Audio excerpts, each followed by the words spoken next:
Hello and welcome to Uplift. Again, so very glad you're joining Uplift today. I'm glad to be here. My name is Billie Francis, and we are going to have a little discussion. We're going to have some prayer, and we have a special music treat for you today as well. So let's begin in prayer. Just taking this moment to remember that all is well. That we are absolutely here in the divine presence, always enfolded in that love, that good, that joy that is God.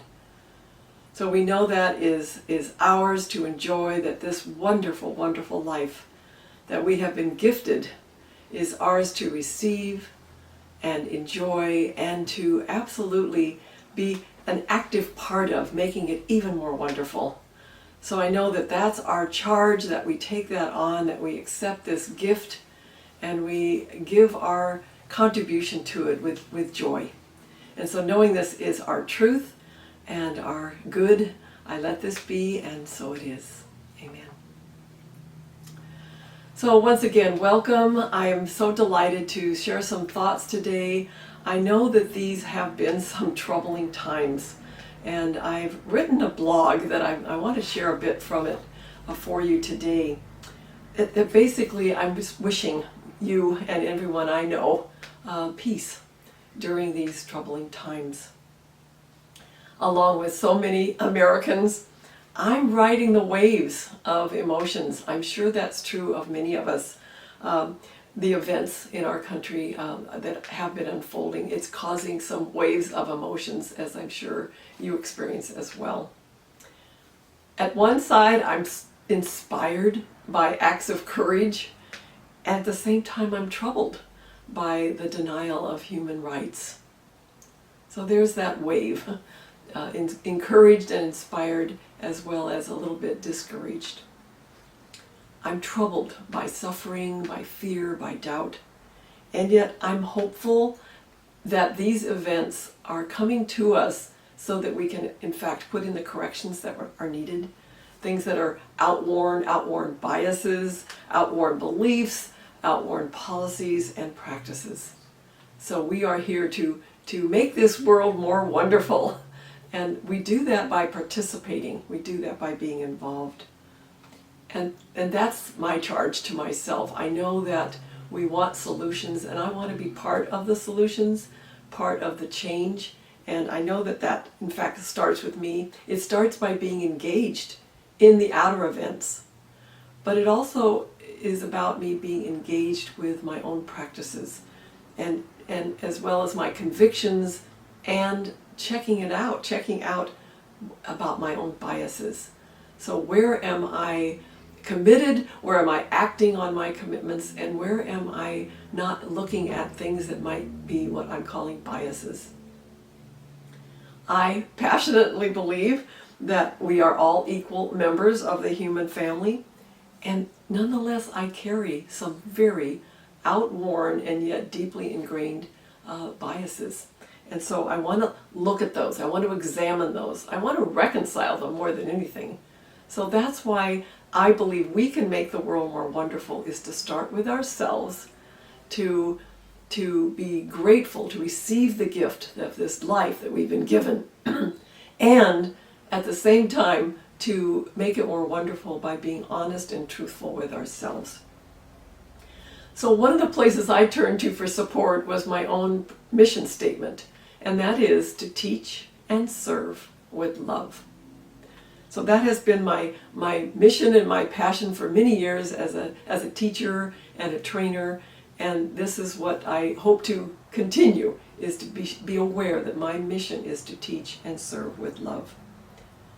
And that has also been a source of support for me to remember that the principles that have guided my life and my work are called upon yet again. And so I'm going to list some of those here, and maybe you'll resonate with these ideas.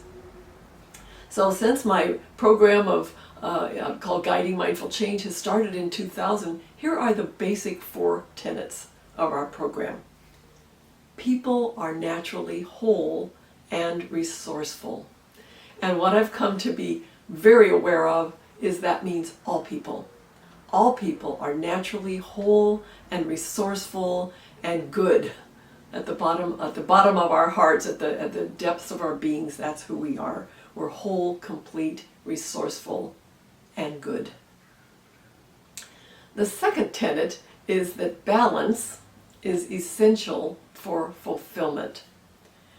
Now, balance means a lot of things, but it also, it includes fairness, that's balance, equanimity, justice for all, including really balanced opportunities to live, to work, and to access resources, things that we need in our lives to be healthy mentally and physically, emotionally and spiritually. So balance means access equally to all those resources. So that's something I want to pay attention to. Am I exercising balance in my own life? And am I making sure that those things that inspire balance and in order to have fulfillment, are those accessible equally to all of us? The third tenet is, I love this one, people are their own authority for change. Wow. How tempting is it to just know for everyone what they need, how they need it, and when they need it. It's so tempting, is it not, to be the resource and the wisdom on behalf of others. But we serve and support and empower one another when we embrace diversity and we honor each person's pathway to fulfillment. Not necessarily my timing, not necessarily my path, not necessarily my way, but I want to be mindful of honoring each person's path in their time and in their way, just as, of course, I would love people to honor mine. Who loves to be told what to do? Not me, not really. But what I love is when someone says, Billie, tell me more about your needs. What do you most need right now? And so I want to remember that idea that the authority for change in my life belongs to me, and the authority for change for others starts with them and belongs with them. So we want to collaborate, we want to be supportive, and at the same time we want to respect the pace and the timing and the content of other people's process and their unfoldment. So the fourth tenet is that this lovely change that we are all involved in is promoted with what we call mindful guidance, support, and partnership. So I think we can regard each other in our wholeness. That's number one. We see each other in our wholeness and we learn to accept what is. So a wonderful quote from Thich Nhat Hanh: "The most precious gift we can offer others is our presence. When mindfulness embraces those we love, they will bloom like flowers." So imagine that for yourself, and imagine being that gift of your presence so that others can bloom. And we have that expression we've used for years called bloom where you're planted. Well, yes, it's right where we are, and right where we are is where we can always bloom, and we can support others to do that as well, to just flourish and bloom because we're present to the truth of them and to our own wholeness. So rather than imposing our good ideas, we elicit others' wisdom and stand alongside them as they realize their ideas, as they realize their ideals, and as they live their heart's desires. So I love that the Centers for Spiritual Living, along with Guiding Mindful Change, stands for a world that works for everyone. A world that works for everyone. We welcome inclusivity. We will continue to be inclusive. We will continue to be philanthropic. We will continue to be principled. And we will continue to be the source of healing. That's what happens when we all come into wholeness and regard each other with respect, is there's healing that happens. The healing that wants to happen right now comes from that connection, that really valuing each other So that is where the healing comes from, to be inclusive and to be principled. We will also continue to promote human rights and will advocate for justice when those rights are violated. So I am here to declare that here. I know that's what we all believe, and what we know is that this is our opportunity to assert that and affirm that and know that for one another, that we are here to honor the rights of everyone.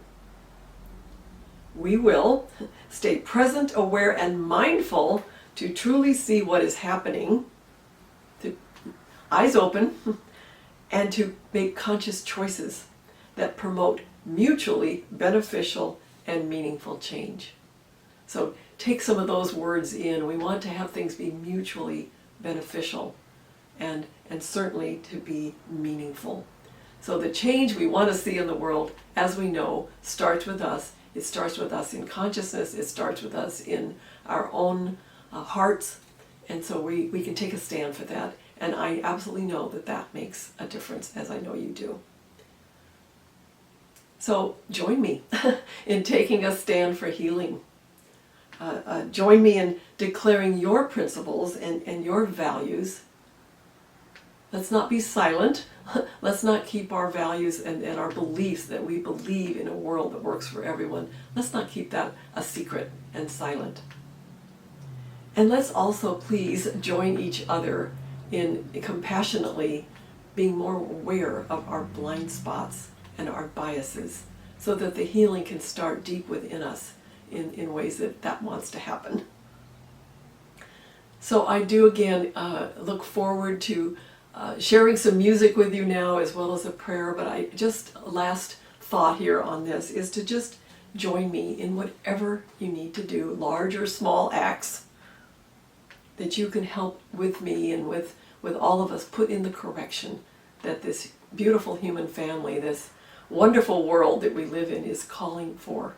So we put in the correction that we know that our nation and the world is desperately calling for.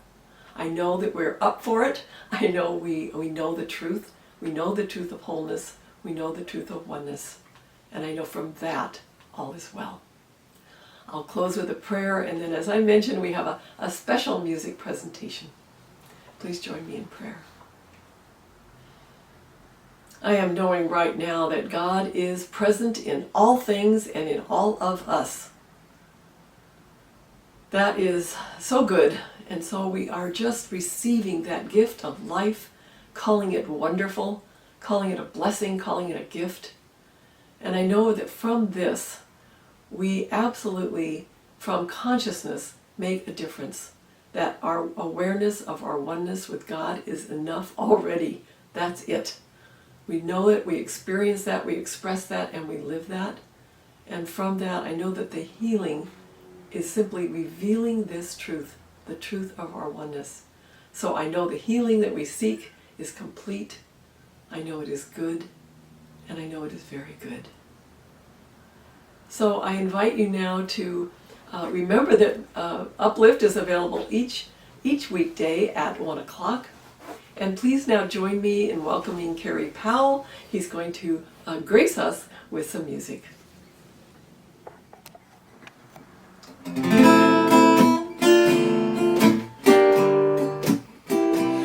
I see trees of green, red roses too. I see them bloom for me and you, and I think to myself, what a wonderful world. I see skies of blue and clouds of white, the bright blessed day, the dark sacred night, and I think to myself, what a wonderful world. The colors of the rainbow, so pretty in the sky, are also on the faces of people passing by. I see friends shaking hands, saying, how do you do? they're really saying I love you. I hear babies cry, I watch them grow. They'll learn much more than I'll ever know. And I think to myself, what a wonderful world. Yes, I think to myself, what a wonderful